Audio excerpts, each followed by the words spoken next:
নারীর টানে বাড়ি ফিরছে মানুষ, কমলাপুরে ঘরমুখো মানুষের স্রোত, নির্ধারিত সময়ে ছাড়ছে ট্রেন, রয়েছে কঠোর নিরাপত্তা। ঘরমুখো মানুষের চাপ বাড়ছে দৌলতদিয়ায়, ঘাট পরিদর্শনে রাজবাড়ী ডিসি ও এসপি, খোঁজ নিলেন যাত্রীদের।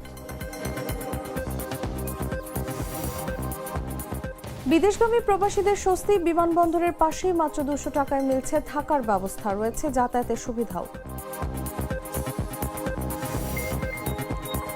এই সপ্তাহে শেষ না হলেও খুব শীঘ্রই শেষ হবে ইরান যুদ্ধ, মন্তব্য ডোনাল্ড ট্রাম্পের। 30 ঘন্টার আগুনে ক্ষতিগ্রস্ত মার্কিন রণতরী। এবং ইংলিশ প্রিমিয়ার লিগে নিয়ম ভেঙে শাস্তির মুখে চেলসি, গুনতে হবে জরিমানা, ট্রান্সফার নিষেধাজ্ঞা।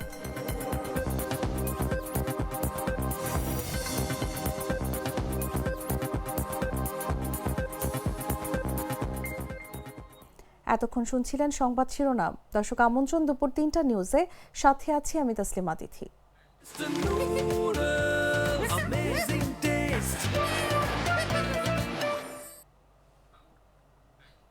চলে যাচ্ছি পুরো খবরে। ঈদ আনন্দ উদযাপন করতে নারীর টানে বাড়ি ফিরছে মানুষ। ঈদ উল ফিতর উপলক্ষে রাজধানী ছাড়ার চিরচেনা স্রোত এখন কমলাপুর রেলওয়ে স্টেশনে। সোমবার সরকারি শেষ কর্মদিবস হওয়ায় পরদিন রাত থেকে স্টেশনে ঘরমুখো মানুষের উপচে পড়া ভিড় দেখা গেছে। সোমবার রাতের মতো মঙ্গলবার ভোর থেকেই কমলাপুর রেলওয়ে স্টেশনে যাত্রীদের উপচে পড়া ভিড়। তবে যাত্রীচাপ থাকলেও এখন পর্যন্ত কোনো ট্রেন বিলম্বে ছাড়েনি, ফলে ভিড় বেশি হলেও যাত্রীদের বেশ উৎফুল্ল দেখা গেছে।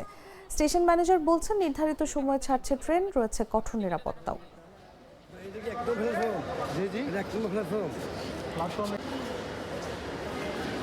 যাত্রীদের নিরাপত্তা এবং যাত্রা নির্বিঘ্ন করার লক্ষ্যে আপনি দেখে থাকবেন যে 3 স্তরে চেকিং কার্যক্রম পরিচালিত হচ্ছে। এছাড়া আইন শৃঙ্খলা বাহিনীর সদস্যগণ, র্যাব, সেনাবাহিনী, আনসার, জিআরপি এবং নিরাপত্তা বাহিনী তারা কাজ করে যাচ্ছেন। ঈদযাত্রা শুরু থেকে আজকে পর্যন্ত আমরা শিডিউল অনুযায়ী ট্রেন পরিচালিত করতে পেরেছি। আমি আশা করব যে ঈদের শেষ দিন পর্যন্ত আমরা যাত্রীদেরকে তাদের যাত্রা নির্বিঘ্ন এবং স্বাচ্ছন্দ্যময় এবং সময়ানুবর্তিতার সাথে তাদের গন্তব্যে পৌঁছাতে পারব, এই বিষয়ে আমাদের প্রচেষ্টা অব্যাহত আছে। ট্রেন যাত্রার সবশেষ খবর জানাতে এই মুহূর্তে কমলাপুর রেলওয়ে স্টেশনে আছেন সহকর্মী ইসমাইল সিরাজি। সরাসরি যাচ্ছি তার কাছে।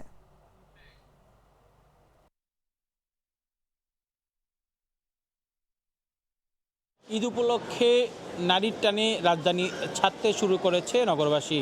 আমরা এই মুহূর্তে রয়েছি রাজধানীর কমলাপুরে, আপনাদের দেখানোর চেষ্টা করছি যে এই মুহূর্তে কিন্তু কমলাপুরে ঘরমুখী মানুষের কিন্তু একটি ভিড়, সেটি কিন্তু লক্ষ্য করতে পারছে। অর্থাৎ গতকাল সরকারি অফিস ছুটির পর থেকেই কিন্তু গতকাল রাত এবং সকাল থেকেই বিভিন্ন যেই গন্তব্যস্থানে যাওয়ার যেই স্থানগুলো রয়েছে, অর্থাৎ সদরঘাট, গাবতলী, সায়দাবাদ এবং কমলাপুরে, সেই স্থানগুলোতে কিন্তু যাত্রীদের উপচে পড়া ভিড় রয়েছিল। সেই ধারাবাহিকতা দেখছি যে সকাল থেকে কিন্তু বেলা বাড়ার সঙ্গে সঙ্গে এই কমলাপুরে যাত্রীর সংখ্যা কিন্তু বৃদ্ধি পাচ্ছে। ইতিমধ্যে কমলাপুর থেকে 21টি ট্রেন ছেড়ে গেছে এবং সকল ট্রেন সঠিক সময়ে ছেড়ে গেছে বলে স্টেশন ম্যানেজার তিনি জানিয়েছেন। আমরা দেখছি যে এখনও কিন্তু যাত্রীরা অপেক্ষা করছেন, তারা নির্দিষ্ট যে গন্তব্যের ট্রেন রয়েছে সেই ট্রেনের জন্য কিন্তু অপেক্ষা করছেন। এই যাত্রীর যে চাপ সেটি আজকে কিছুটা কম থাকলেও স্টেশন সংশ্লিষ্টরা জানাচ্ছেন যে আগামীকাল এই যে যাত্রীর চাপ সেটি কিন্তু বাড়বে এবং শেষ মুহূর্তে ঈদের আগের দিন পর্যন্ত এই যাত্রীর চাপ, অতিরিক্ত যাত্রীর চাপ সেটি অব্যাহত থাকবে। এই ছিল কমলাপুর থেকে আমার কাছে সর্বশেষ চিত্র। ট্রেন যাত্রার সবশেষ খবর জানাচ্ছিলেন সহকর্মী ইসমাইল সিরাজি। ঈদে ঘরমুখো মানুষের যাত্রা নির্বিঘ্ন ও নিরাপদ করতে রাজবাড়ীর জেলা প্রশাসক ও পুলিশ সুপার দৌলতদিয়া ঘাট পরিদর্শন করেছেন। মঙ্গলবার সকালে তারা ফেরি ও লঞ্চ চলাচল পরিস্থিতি, যাত্রীদের ভোগান্তি, নিরাপত্তা ব্যবস্থা এবং অতিরিক্ত ভাড়া আদায় রোধে ঘাট এলাকা তদারকি করেন। সেই সঙ্গে খোঁজ খবর নেন যাত্রীদের। এ সময় জেলা প্রশাসক জানান, বাস টার্মিনালে বেশ কিছু অভিযোগ পাওয়া গেছে এবং সেগুলো সমাধানে কাজ করতে নির্দেশনা দেওয়া হয়েছে। লঞ্চেও সব বিষয়ে নজরদারিতে রাখা হয়েছে। যাত্রীদের নিরাপত্তা বিষয়ে আইন শৃঙ্খলা বাহিনী তৎপর রয়েছে বলে জানান পুলিশ সুপার।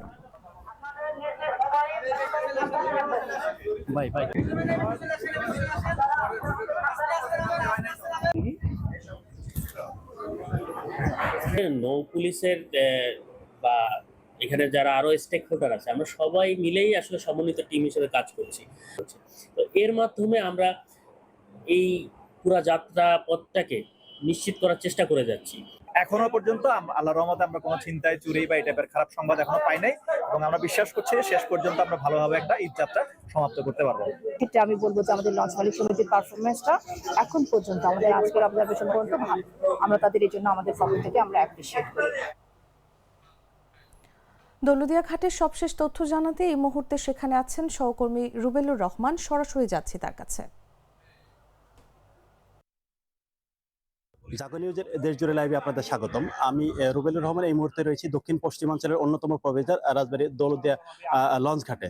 দর্শক, আপনাদের জানিয়ে রাখতে চাই, ঈদকে সামনে রেখে কিন্তু নারীর টানে যে বাড়ি ফেরা মানুষের ঘরমুখ মানুষের যে যাত্রা, সেটি কিন্তু দৌলতদিয়া ঘাটে বাড়তে শুরু করেছে। আমরা সকাল থেকে ঘাট এলাকায় এসে দেখেছি যেখানে যারা যাত্রী রয়েছেন তারা কিন্তু দৌলতদিয়া ঘাটে এসে বিভিন্ন গন্তব্যে তারা ছুটে যাচ্ছেন। তো এই মুহূর্তে রয়েছে আমরা দৌলতদিয়া লঞ্চ ঘাটে। দর্শক, যদি আপনাদের ক্যামেরার সাহায্যে দেখায় তাহলে দেখতে পাবেন যে মানিকগঞ্জের পাটুরিয়ার উদ্দেশ্যে থেকে কিন্তু প্রতিটি লঞ্চে আমরা দেখেছি যে যাত্রীদের যে ভিড়, সেটি কিন্তু আমরা লক্ষ্য করেছি। এবং যাত্রীরা কিন্তু দৌলতদিয়া লঞ্চ ঘাটে এসে এখান থেকে তারা বাস টার্মিনালে গিয়ে যে বিভিন্ন পরিবহন, সেই বিভিন্ন পরিবহনে কিন্তু তারা তাদের যে নির্দিষ্ট গন্তব্য, সেই গন্তব্যে কিন্তু তারা যাচ্ছেন। আমরা কথা বলেছি যারা ঈদে ঘরমুখ যাত্রীরা, তাদের সঙ্গে কথা বলেছি। তারা বলেছেন যে আসলে এখন পর্যন্ত কিন্তু ওইভাবে যে যাত্রী ভোগান্তি, সেটি কিন্তু এখন পর্যন্ত মনে হচ্ছে না। কেননা পথে সামান্য কিছু ভাড়া বৃদ্ধি হলেও নারীর টানে যে বাড়ি ফেরা, ঈদ প্রিয়জনের সাথে ঈদের আনন্দ ভাগাভাগি করা, সেটা আসলে তাদের কাছে সেটা কিছুই না।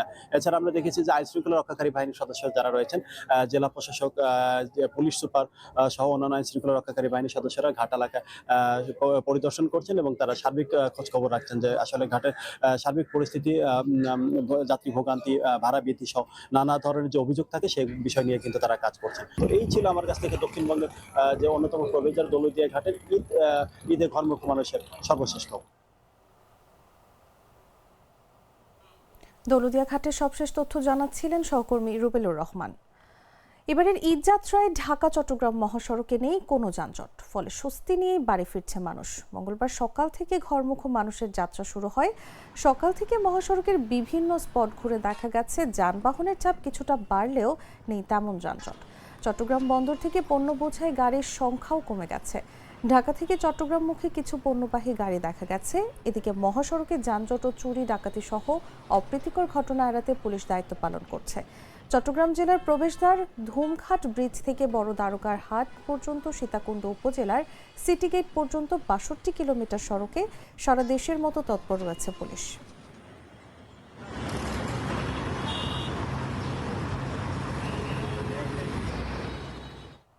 বিদেশে কাজে ফেরার আগে রাজধানীতে এসে আশ্রয়হীন হয়ে পড়েন অনেক প্রবাসী কর্মী। কেউ ফ্লাইট মিস করে, কেউ বা আগে এসে থাকার জায়গা না পেয়ে ঘন্টার পর ঘন্টা কাটান খোলা আকাশের নিচে। অথচ কাছেই রয়েছে স্বল্প খরচে থাকার ব্যবস্থা ওয়েজ আর্নার্স সেন্টার, যার খবরই জানেন না বেশিরভাগ বিদেশগামী শ্রমিক। ফলে সামান্য তথ্যের অভাব আর দুর্বল প্রচারণার কারণে অপ্রয়োজনীয় ভোগান্তিতে পড়ছেন প্রবাসীরা। সিফাত আল ফাহিমের পাঠানো তথ্যচিত্রে বিস্তারিত জাগো ডেস্ক রিপোর্টে। সৌদি আরবে গৃহকর্মীর কাজ করেন রাশিদা আক্তার। ৬ মাসের ছুটি শেষে আবার কর্মস্থলে ফিরছেন তিনি।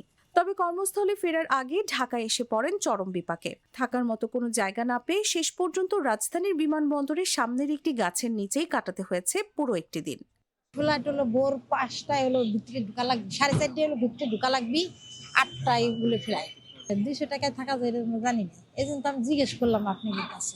এই যে রাতটা ভোরাই যে এখন ভোর 5টা পর্যন্ত নিয়ে আমার বসে থাকা লাগবে না। যদি একখানে যাই একটু রাতটা করা যায়, দেখতে আমার সুবিধা, শান্তি।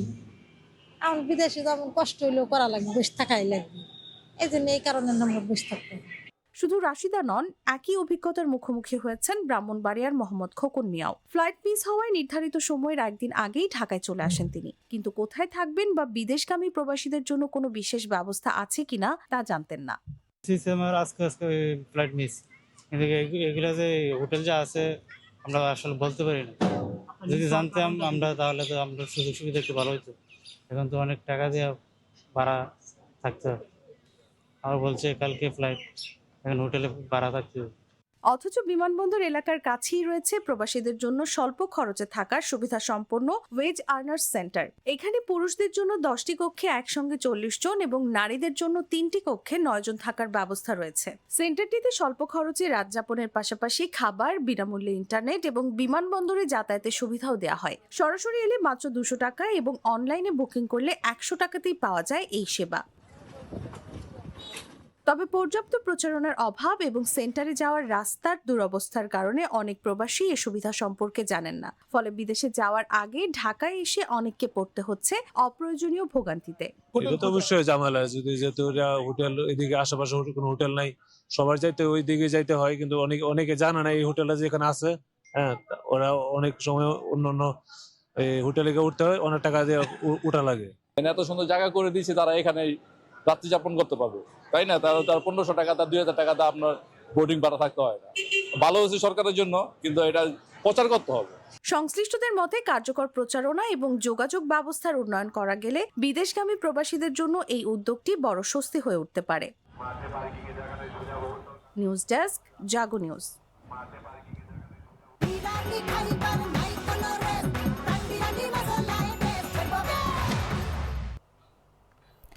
লালমনিরহাটের পাটগ্রাম উপজেলায় ট্রাক চাপায় মোটরসাইকেল আরোহী শিশু সহ একই পরিবারের 3 জন নিহত হয়েছে। মঙ্গলবার সকাল 9:30টার দিকে উপজেলার মির্জারকোট মডেল মসজিদ সংলগ্ন মহাসড়কে দুর্ঘটনা ঘটে। এ ঘটনায় গুরুতর আহত হয়েছে তাদের আরেক শিশুকন্যা। পুলিশ ও স্থানীয় সূত্রে জানা যায়, আসন্ন ঈদের ছুটিতে সপরিবারে উদযাপনের জন্য আজ সকালে স্ত্রী এবং এক ছেলে ও এক মেয়েকে নিয়ে মোটরসাইকেল যোগে পাটগ্রাম থেকে দিনাজপুরের নিজ গ্রামের বাড়ির উদ্দেশ্যে রওনা দেন শরীফুল ইসলাম। তাদের বহনকারী মোটরসাইকেলটি মির্জারকোট মডেল মসজিদ এলাকায় পৌঁছালে বিপরীত দিক থেকে আসা বেপরোয়া গতির একটি ট্রাক তাদের সজোরে ধাক্কা দেয়। এতে ঘটনাস্থলেই শরীফুল ইসলাম, তার স্ত্রী এবং শিশুপুত্রের মৃত্যু হয়। এ সময় গুরুতর আহত অবস্থায় তাদের মেয়েকে স্থানীয়রা উদ্ধার করে রংপুর মেডিকেল কলেজ হাসপাতালে উন্নত চিকিৎসার জন্য প্রেরণ করেন। বর্তমানে সেখানে তার চিকিৎসা চলছে। দুর্ঘটনার সত্যতা নিশ্চিত করে পাটগ্রাম থানার ভারপ্রাপ্ত কর্মকর্তা মোহাম্মদ নাজমুল হক জানান, তাৎক্ষণিকভাবে হতাহতদের বিস্তারিত নাম, পরিচয় ও তথ্য সংগ্রহের কাজ চলছে। এ বিষয়ে পরবর্তী আইনি ব্যবস্থা প্রক্রিয়াধীন।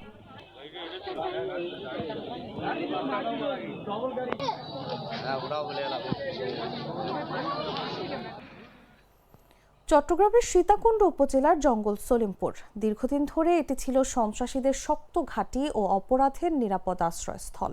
প্রায় 2.5 দশক ধরে পাহাড় ঘেরা এই এলাকায় চলেছে সন্ত্রাসীদের অলিখিত শাসন। তবে সম্প্রতি আইনশৃঙ্খলা বাহিনীর বড় ধরনের যৌথ অভিযানের পর রক্তপাত ছাড়াই বদলে যেতে শুরু করেছে সেই আতঙ্কের জনপদ। স্থাপন করা হয়েছে পুলিশের অস্থায়ী ক্যাম্প, চলছে নিয়মিত টহল। তবুও প্রশ্ন রয়ে গেছে, অভিযানে কয়েকজন গ্রেফতার হলেও পালিয়ে যাওয়া গডফাদারদের ছাড়া জঙ্গল সলিমপুরের শান্তি কতটা টেকসই হবে? বিস্তারিত জাগো ডেস্ক রিপোর্টে।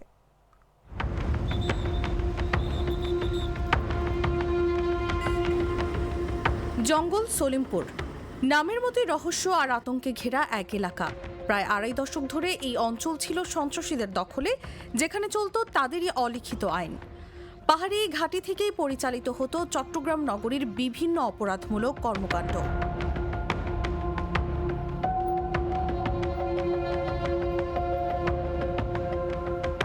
একের পর এক অভিযানের চেষ্টা হলেও দীর্ঘদিন ধরে সন্ত্রাসীদের সেই শক্ত ঘাঁটি ভাঙা সম্ভব হয়নি। তবে একসময় সেই আতঙ্কের জনপদ চট্টগ্রামের সীতাকুণ্ড উপজেলার জঙ্গল সলিমপুর এখন শান্ত। সম্প্রতি 3183 জনের যৌথ অভিযানের পর কোনো ধরনের রক্তপাত ছাড়াই পাল্টে গেছে জঙ্গল সলিমপুরের দৃশ্যপট। স্থাপন হয়েছে পুলিশের 2টি অস্থায়ী ক্যাম্প। নিয়মিত টহল চলছে এলাকায়। নেই প্রকাশ্যে সন্ত্রাসীদের কোনো আনাগোনা, কমেছে সাধারণ মানুষের আতঙ্ক উৎকণ্ঠা। এবার সম্মিলিতভাবে, যৌথভাবে আমাদের পুলিশের সঙ্গে বাংলাদেশ সেনাবাহিনী, বিজিবি, র্যাপিড অ্যাকশন ব্যাটালিয়ন আর জেলা প্রশাসন তো রয়েছেই। জেলা প্রশাসনের বিরাট একটি অংশ, যারা ওনারা ম্যাজিস্ট্রেট প্রোভাইড করেছেন আমাদেরকে, সবাই মিলে আমরা এইবার আশা সফল হয়েছি বলে আমরা মনে করছি। এবং এই জায়গার উপর আমাদের পূর্ণ অধিকার প্রতিষ্ঠিত হয়েছে। আজ থেকে এখানে 2টি ক্যাম্প চলমান থাকবে, বাংলাদেশ পুলিশের একটি ক্যাম্প এবং র্যাপিড অ্যাকশন ব্যাটালিয়নের একটি ক্যাম্প। সরকারের পরিকল্পনার মধ্যে ছিল সেগুলোর জন্য দ্রুততম সময় বাস্তবায়নের কার্যক্রম শুরু করেন। তা না হলে এই জায়গাটার উপর নিয়ন্ত্রণ প্রতিষ্ঠা করা আমাদের জন্য কঠিন হয়ে যাবে। স্থানীয়রা জানান, যে দল সরকার গঠন করে সন্ত্রাসীরা তখন ওই দলের আশ্রয়ে চলে যায়। এজন্য প্রশাসন চাইলেও সন্ত্রাসীদের গ্রেফতার করতে পারে না। আওয়ামী লীগ সরকারের আমলে ইয়াসিন বাহিনীর প্রধান ইয়াসিন মিয়ার সঙ্গে সম্পর্ক ছিল তখনকার আওয়ামী লীগের এমপি এস.এম. আল মামুনের সঙ্গে। এখন বিএনপির সঙ্গেও তার সম্পর্ক রয়েছে বলে লোকমুখে প্রচার রয়েছে। রোকন বাহিনীর প্রধান রোকন উদ্দিন উত্তর জেলা যুবদলের যুগ্ম সাধারণ সম্পাদক।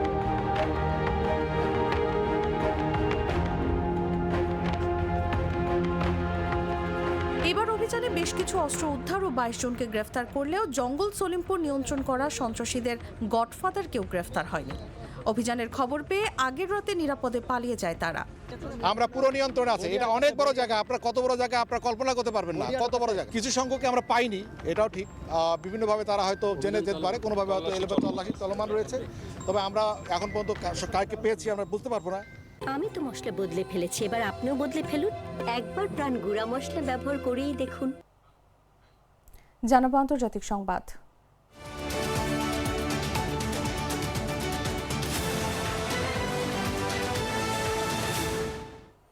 ইরানের সঙ্গে চলমান ইসরায়েল মার্কিন যুদ্ধ এই সপ্তাহে শেষ না হলেও খুব শীঘ্রই শেষ হবে। যুদ্ধ বন্ধে খুব বেশি সময় লাগবে না বলে মন্তব্য করেছেন মার্কিন প্রেসিডেন্ট ডোনাল্ড ট্রাম্প। সোমবার ট্রাম্প বলেন, এই যুদ্ধ শেষ হলে বিশ্ব আরও নিরাপদ হবে। খুব শীঘ্রই এটি শেষ হয়ে যাবে। ব্যক্তিগতভাবে অনিচ্ছা থাকা সত্ত্বেও তিনি মনে করেন এমন পদক্ষেপ নেওয়া তার দায়িত্ব ছিল। ট্রাম্প দাবি করেন, যুক্তরাষ্ট্র ইরানে হামলা না চালালে পারমাণবিক যুদ্ধ শুরু হতে পারত, যা তৃতীয় বিশ্বযুদ্ধের রূপ নিত। তিনি এই সামরিক অভিযানে অংশগ্রহণকে ইচ্ছাকৃত যুদ্ধ নয়, বরং একটি বাধ্যতামূলক সিদ্ধান্ত হিসেবে তুলে ধরেছেন। এই মন্তব্যগুলো প্রশাসনের যুদ্ধের সময়সীমা নিয়ে পরিবর্তনশীল এবং পরস্পর বিরোধী অবস্থান দৃশ্যায়ন করছে। যুদ্ধের শুরুতে ট্রাম্প বলেছিলেন, এই অভিযান 4 থেকে 5 সপ্তাহ চলবে।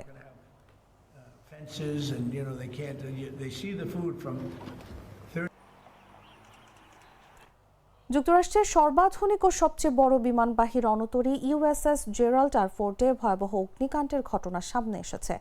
রণতরীটির লন্ড্রি সেকশনে লাগা আগুন টানা 30 ঘন্টার বেশি সময় ধরে জ্বলতে থাকে, যার ধোঁয়ায় অসুস্থ হয়ে পড়েন বেশ কয়েকজন নাবিক। নিউ ইয়র্ক টাইমসের এক প্রতিবেদনে বলা হয়েছে, আগুন নিয়ন্ত্রণে এলেও এতে জাহাজটির ভেতরে থাকা হাজারো ক্রু সদস্যকে চরম অস্বস্তিকর পরিস্থিতিতে দিন কাটাতে হচ্ছে। যুক্তরাষ্ট্রের সর্বাধুনিক ও সবচেয়ে বড় বিমানবাহী রণতরী ইউএসএস জেরাল্ড আর ফোর্ডে গত সপ্তাহে লাগা আগুন টানা 30 ঘন্টার বেশি সময় ধরে জ্বলেছে। এতে ধোঁয়ার কারণে রণতরীটিতে থাকা বেশ কয়েকজন সেনা অসুস্থ হয়ে পড়েছেন। সোমবার নিউ ইয়র্ক টাইমসের এক প্রতিবেদনে এ তথ্য জানানো হয়েছে। রণতরীটিতে কয়েকজন নাবিক ও সামরিক কর্মকর্তার বরাত দিয়ে সংবাদ মাধ্যমটি জানায়, গত সপ্তাহে রণতরীটির লন্ড্রিতে অর্থাৎ কাপড় ধোয়ার জায়গায় এ অগ্নিকাণ্ড ঘটে। এ ঘটনায় 2 নাবিক সামান্য আহত হন। এর আগে মার্কিন নৌবাহিনী এক বিবৃতিতে জানিয়েছিল, আগুন নিয়ন্ত্রণে আনা হয়েছে ও এটি কোনো যুদ্ধকালীন হামলার ঘটনা নয়। ইরানের সঙ্গে চলমান যুদ্ধের সময় লোহিত সাগরে মোতায়েন করা 1 লাখ টন ওজনের এই রণতরীর সামরিক কার্যক্রম ব্যাহত হয়নি বলে নৌবাহিনী দাবি করেছে। তবে 13 বিলিয়ন বা $1,300 কোটি মূল্যের এই রণতরীটিতে থাকা প্রায় 4,500 ক্রু ও বিমান সেনা বর্তমানে চরম অস্বস্তিকর অবস্থায় রয়েছে বলে জানিয়েছে new York Times.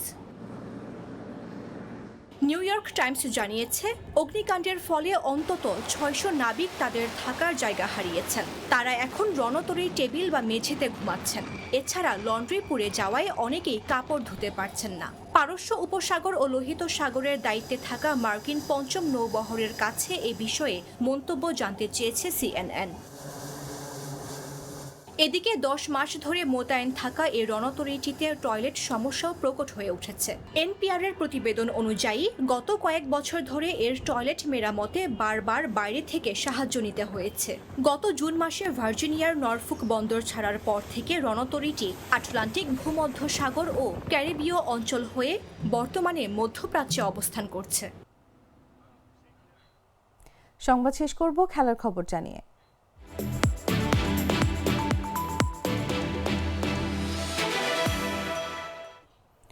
English premier লিগের নিয়ম ভঙ্গের অভিযোগে শাস্তির মুখে পড়েছে চেলসি। লন্ডনের এই ক্লাবকে 10.75 মিলিয়ন পাউন্ড জরিমানা করা হয়েছে এবং 1 বছরের জন্য স্থগিত ট্রান্সফার নিষেধাজ্ঞা দেওয়া হয়েছে। পাশাপাশি ক্লাবটির একাডেমির ওপর তাৎক্ষণিকভাবে 9 মাসের ট্রান্সফার নিষেধাজ্ঞা আরোপ করা হয়েছে। এই শাস্তি মূলত অতীতের আর্থিক অনিয়মের সঙ্গে সম্পর্কিত, যা 2022 সালে ক্লাবটির মালিকানা পরিবর্তনের পর সামনে এসেছিল। মার্কিন ব্যবসায়ী টড বহিলের নেতৃত্বাধীন কনসোর্টিয়াম রোমান আব্রামোভিচ এর কাছ থেকে ক্লাবটি অধিগ্রহণ করার পর এসব তথ্য প্রিমিয়ার লিগ কর্তৃপক্ষের কাছে তুলে ধরে। তদন্তে জানা যায় 2011 থেকে 2018 সালের মধ্যে ক্লাব সংশ্লিষ্ট তৃতীয় পক্ষের মাধ্যমে খেলোয়াড়, অনিবন্ধিত এজেন্ট এবং অন্যান্য পক্ষকে গোপন অর্থ প্রদান করা হয়েছিল। এসব লেনদেন ক্লাবের আর্থিক প্রতিবেদনে সঠিকভাবে উল্লেখ করা হয়নি। তবে প্রিমিয়ার লিগ কর্তৃপক্ষ জানিয়েছে এসব অর্থ যথাযথভাবে হিসাবভুক্ত করা হলেও ক্লাবটির লাভ লোকসান ও টেকসই নীতিমালা ভঙ্গ করত না। ফলে চেলসি পয়েন্ট কাটা যাওয়ার মতো কঠোর শাস্তি থেকে রেহাই পেয়েছে।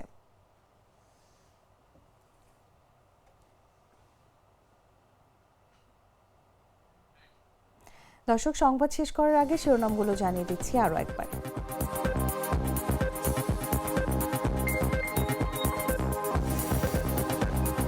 নারীর টানে বাড়ি ফিরছে মানুষ, কমলাপুরে ঘরমুখো মানুষের স্রোত, নির্ধারিত সময়ে ছাড়ছে ট্রেন, রয়েছে কঠোর নিরাপত্তা। ঘরমুখো মানুষের চাপ বাড়ছে দৌলতদিয়ায়, ঘাট পরিদর্শনে রাজবাড়ী ডিসি ও এসপি খোঁজ নিলেন যাত্রীদের।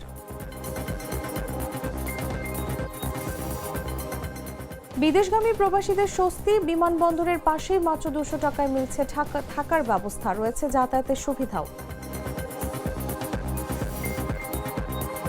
এই সপ্তাহে শেষ না হলেও খুব শীঘ্রই শেষ হবে ইরান যুদ্ধ, মন্তব্য ডোনাল্ড ট্রাম্পের। 30 ঘন্টার আগুনে ক্ষতিগ্রস্ত মার্কিন রণতরী। এবং ইংলিশ প্রিমিয়ার লিগে নিয়ম ভেঙে শাস্তির মুখে চেলসি, গুনতে হবে জরিমানা, ট্রান্সফার নিষেধাজ্ঞা।